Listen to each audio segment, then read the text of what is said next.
नमस्कार, सुभाष की बात में आपका स्वागत है। दरअसल छत्तीसगढ़ सरकार ने एक बहुत बढ़िया काम किया है जिसका जिक्र होना बहुत जरूरी है और ये काम है प्रशिक्षण, प्रबोधन और सुशासन की पहल।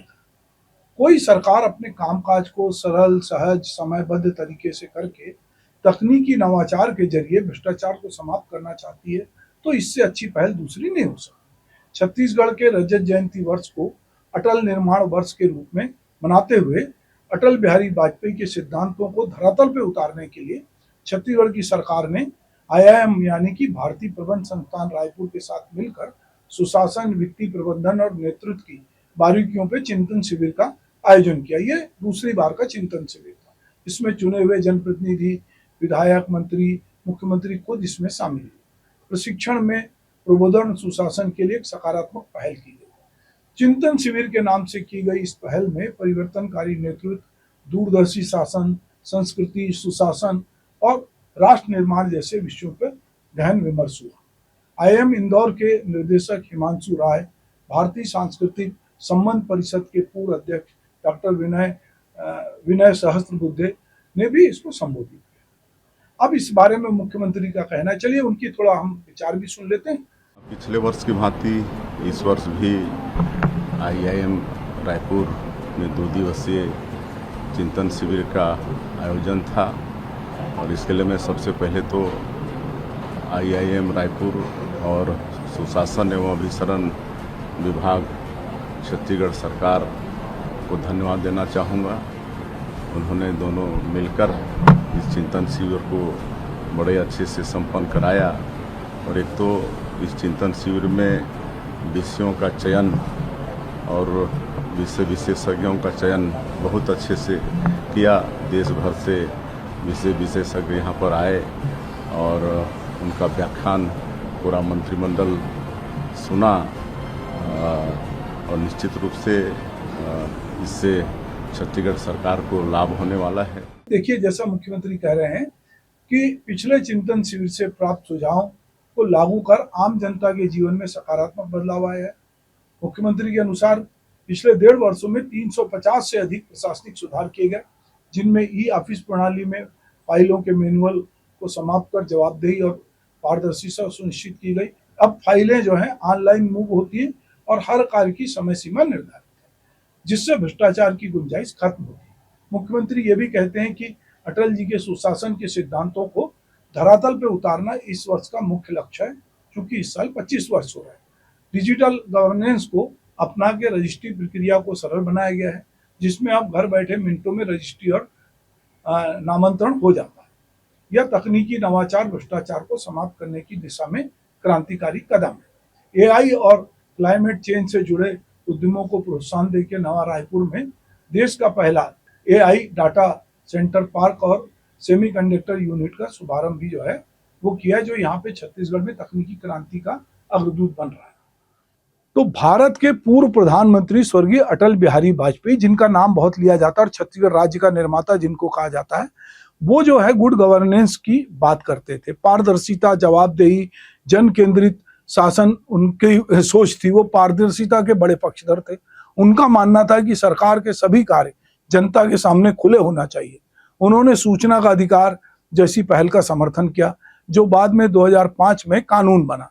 इससे जनता को सरकारी कामकाज की जानकारी मिली। वाजपेयी जी जवाबदेही को ज्यादा महत्व देते थे। उनका मानना था कि सरकार और उनके अधिकारियों को अपने कार्यों के लिए जवाबदेह होना चाहिए। उन्होंने इस बात पर भी जोर दिया कि हर नीति और निर्णय का लाभ सीधे जनता तक पहुंचे। लोकतांत्रिक भागीदारी पर उनका विश्वास गहरा था। वाजपेयी जी का मानना था कि शासन में जनता की भागीदारी जरूरी है। उन्होंने ग्राम सभाओं और स्थानीय निकायों को सशक्त बनाने का भी बल दिया था, ताकि स्थानीय स्तर पर भी निर्णय लिए जा सके। न्यूनतम सरकार, अधिकतम शासन के अपने सिद्धांत के जरिए वे कहते हैं कि सरकार का हस्तक्षेप कम से कम होना चाहिए, लेकिन शासन प्रभावी और कुशल होना चाहिए। उन्होंने नौकरशाही को कम करने और तकनीक के उपयोग को बढ़ावा देने की बात कही थी, जैसे कि उनके कार्यकाल में भी शुरू हुआ था। राष्ट्रीय राजमार्ग परियोजना और सूचना प्रौद्योगिकी को भी उनके कार्यकाल में बढ़ावा मिला। सेवा और समर्पण उनका सिद्धांत था। वो कहते हैं कि शासन का मुख्य उद्देश्य जनता की सेवा होना चाहिए। वाजपेयी जी ने हमेशा इस बात पर जोर दिया कि सरकार को सबसे कम वर्ग तक पहुंचना चाहिए, जिससे कि अंत्योदय, सबसे कम मतलब जो सबसे पिछड़ा वर्ग है उस तक, अंत्योदय के अंतिम व्यक्ति तक उसको जाना चाहिए। राष्ट्रीय एकता और विकास में उनकी सोच उन्हें जो है बाकी नेताओं से अलग करती है। उन्होंने अपने कार्यकाल में सर्व शिक्षा अभियान और स्वर्णिम चतुर्भुज परियोजना जैसी योजनाओं को शुरू किया, जो देश के समग्र विकास पर केंद्रित थी। नैतिकता और मूल्य के लिए वे अलग से जाने जाते हैं।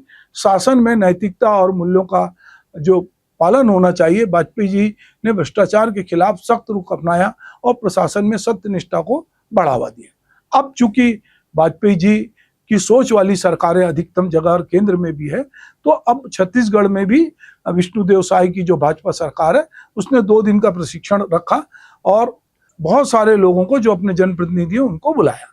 सामान्यतः हम देखते हैं कि जो प्रशिक्षण है वो लबासा, जिसको लाल बहादुर शास्त्री अकादमी मसूरी हो, चाहे छत्तीसगढ़ की प्रशासन अकादमी हो या कहीं भी हर राज्य की प्रशासन अकादमी होती है, वहां पर अधिकारी जो चयनित होते हैं, जो केंद्रीय सेवा के लिए होते हैं, उनका वहां पे प्रशिक्षण होता है, और जो राज्य सेवा के लिए लोग होते हैं उनका राज्य में होता है।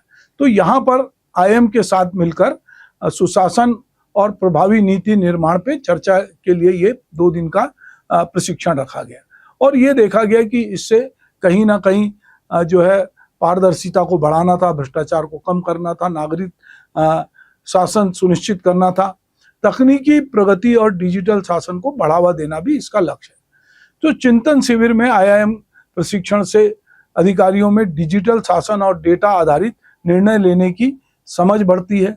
अगर हम उदाहरण के लिए कुछ बात करें तो ई गवर्नेंस पहले मजबूत हुई है। प्रशिक्षण से अधिकारियों को नई नीतियां और वैश्विक सर्वोत्तम प्रथाओं की जानकारी मिली है, जो नीति निर्माण में सहायक होती है। इसके बावजूद लाल फीताशाही और भ्रष्टाचार में कोई उल्लेखनीय कमी नहीं आई है। राष्ट्रीय सैंपल सर्वे 2024 के अनुसार 65% नागरिकों ने शिकायत की है कि सरकारी कार्यालयों में प्रक्रियाएं जटिल हैं और 40% जो है भ्रष्टाचार का उनको सामना करना पड़ता है। इस तरह के प्रशिक्षण सैद्धांतिक ज्ञान पर केंद्रित हैं, जबकि व्यवहारिक चुनौतियां जैसे राजनीतिक दबाव, संसाधनों की कमी और जमीनी स्तर पर जवाबदेही से इनका असर कम होता है। यह सही है कि प्रशिक्षण से लंबे समय से शासन प्रणाली में सुधार की संभावना रहती है। डिजिटल पहलों से और नीति निर्माण से सुधार के सकारात्मक पक्ष भी हैं। यदि 2023 में शुरू की गई ई ऑफिस सिस्टम ने फाइल प्रक्रिया में जो है 20% वृद्धि की है। प्रशिक्षण के दौरान तकनीकी नवाचार पर भी जोर दिया गया ताकि लोग तकनीक के जरिए सरकारी कामकाज में वृद्धि कर सकें और प्रक्रियाओं को पारदर्शी बनाया जा सकता है। ई गवर्नेंस के जरिए भारत में डिजिटल इंडिया पहल के तहत कई सरकारी सेवाओं को ऑनलाइन अब किया गया है, जैसे आयकर रिटर्न, पासपोर्ट आवेदन और राशन कार्ड वितरण। यह मैनुअल हस्तक्षेप को कम करता है, जिससे रिश्वतखोरी की संभावना घटती है।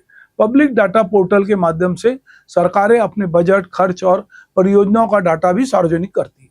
भारत में डिजिटल लॉकर जैसे प्लेटफॉर्म नागरिकों की अपनी सेवाओं के लिए उपलब्ध है। डिजिटल लेन देन और कैशलेस सिस्टम के चलते बहुत हद तक नकदी आधारित लेन देन से भ्रष्टाचार जो है कम हुआ और बैंकों पे डिपेंडेंसी भी कम हुई है।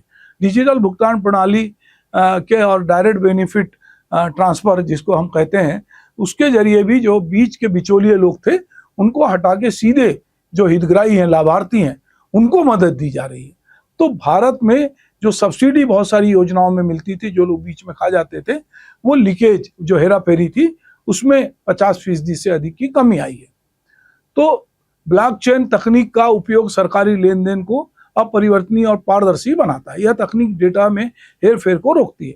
तेलंगाना सरकार में भूमि रिकॉर्ड को डिजिटाइज करने के लिए ब्लॉकचेन का उपयोग शुरू किया गया, जिससे जमीन से जुड़े भ्रष्टाचार में कमी आई। तो ये बहुत सारी चीजें हैं जो नई तकनीक है, वो निश्चित रूप से जो हम ऑनलाइन जो भी करते हैं तो हमको दिखता है कि यहाँ पर ये काम हो सकता है, घर बैठ के भी हम करते हैं। तो हमारे देश में 2025 तक भारत में जो ई आधारित सिस्टम है उसको कहीं 20% वृद्धि करने की उम्मीद है। तकनीक ने नागरिकों में भ्रष्टाचार की शिकायत दर्ज करने के लिए आसान प्लेटफॉर्म जो है उपलब्ध हुए हैं। सेंट्रल विजिलेंस कमीशन जो है और कई राज्य सरकारों ने ऑनलाइन पोर्टल शुरू किए हैं जहां भ्रष्टाचार की शिकायत दर्ज की जा सकती है। स्मार्ट कॉन्टेक्ट्स का उपयोग करके सरकारी निविदाओं और अनुबंधों को स्वचालित भी किया जा सकता है, जिसमें भ्रष्टाचार की गुंजाइश कम होती है। ई टेंडरिंग सिस्टम ने भारत में सरकारी ठेके में पारदर्शिता बढ़ाई है। आधार और डायरेक्ट बेनिफिट ट्रांसफर के जरिए 125 करोड़ से अधिक लोगों की पहचान डिजिटल रूप से हुई है और जिसको सत्यापित किया गया है। 2.5 लाख करोड़ से अधिक की सब्सिडी सीधे लाभार्थियों तक पहुंचाई गई, जिसमें भ्रष्टाचार जो है वो में 40 से 50% की कमी आई है। तो एक प्रकार से ये जो नवाचार हुआ है और जिसमें तकनीक का इस्तेमाल हुआ है, उसमें कहीं ना कहीं उसने हमारे पूरे काम को पारदर्शी बनाया है, भ्रष्टाचार को रोका है। और जो खरीदी हो रही थी जिसमें, पर इसके बावजूद हम देखते हैं, अगर हम छत्तीसगढ़ की बात करते हैं, अभी हमने देखा कि मेडिकल में जो दवाएं खरीदी गई, जो उपकरण खरीदे गए, रोज उसकी स्टोरी आती है कि किस बड़े पैमाने पे उसका भ्रष्टाचार हुआ है। हम जमीनों के भू राजस्व की बात करते हैं, हम देख रहे हैं कि रोज हेराफेरी के जो है प्रकरण आते हैं और जमीनें इसके नाम पे कर लेना, उसके नाम पे कर लेना। तो कई बार ये लगता है कि जब ये सारी चीजें इतनी पारदर्शी हैं तो फिर ये सब क्यों हो रहा है। तो कहीं ना कहीं इसमें इंटरनेट से जो साक्षरता होनी चाहिए उसकी कमी है। कई बार ये लगता है कि अभी भी हमारे देश की 30% आबादी के पास इंटरनेट नहीं है। पर इस तरह के प्रशिक्षण वो निश्चित रूप से नई तकनीक, नवाचार से अवगत कराते हैं। मुझे लगता है कि शासन प्रशासन में जितनी नई तकनीक की जरूरत है, नवाचार की जरूरत है, उतनी ही संवेदनशीलता होनी चाहिए। ई फाइल की व्यवस्था के बाद भी मंत्रालय में बहुत सारे और सचिवालय में अधिकारी मंत्री फाइल को के कर्सर को आगे नहीं बढ़ाते जब तक कि ऊपर से आदेश ना हो या उनके हित ना सधे। प्रशासन में जवाबदेही और पारदर्शिता के साथ संवेदनशीलता और समयबद्धता भी एक जरूरी फैक्टर है जिस पर ध्यान दिया जाना चाहिए। पर अच्छी बात है कि IIM के साथ मिलकर अगर जनप्रतिनिधियों का प्रशिक्षण हो रहा है और वो कुछ नई तकनीक सीख रहे हैं, पर ये तकनीक जनता के हित में हो, ना कि जनता को उलझाने वाली हो, भ्रष्टाचार कम करने वाली हो, ना कि बढ़ाने वाली हो। पर जमीनी सच्चाई कुछ और कहती है, प्रशिक्षण कुछ और कहते हैं। सारे प्रशिक्षण संस्थानों में नैतिकता का प्रशिक्षण होता है, मानवीय फैक्टर का प्रशिक्षण होता है, सब कुछ प्रशिक्षण होता है। ऐसा अच्छा प्रशिक्षण होता है कि लोग मसूरी से प्रशिक्षण लेके आते हैं, लोग देहरादून से प्रशिक्षण लेके आते हैं, हैदराबाद से प्रशिक्षण लेके आते हैं, बहुत सारी स्टोरी पढ़ते हैं, बहुत सारे आइकॉन के बारे में सुनते हैं।